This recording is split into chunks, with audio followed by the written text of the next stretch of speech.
घर के तू लक्ष्मी बाड़ू ये प्यारी कर पूजाई हो। किन के लाइब सगरी समनिया मार्केट जाई हो।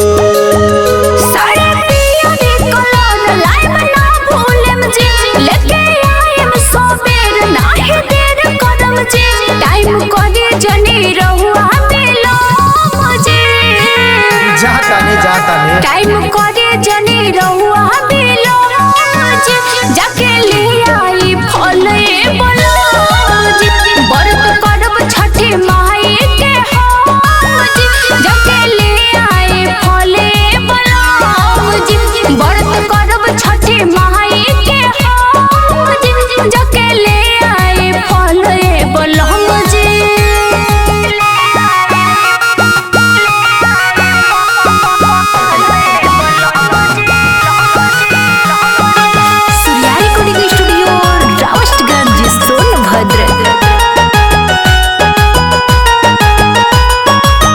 कमी न होई पूजा में कौनो हाथ बटाइब हो। सही में बानी पगड़िया धन दौरिया घाट ले जाइब हो।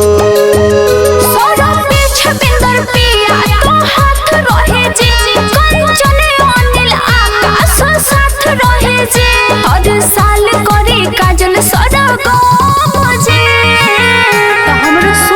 हर साल करे काजल जाके ले आई फल बलोज व्रत करब छठी माई के होज जाके ले आई फल बलोज व्रत करब छठी माई के होज जाके ले आई फल बलोज। अरे ठीक बा हो जाता नहीं।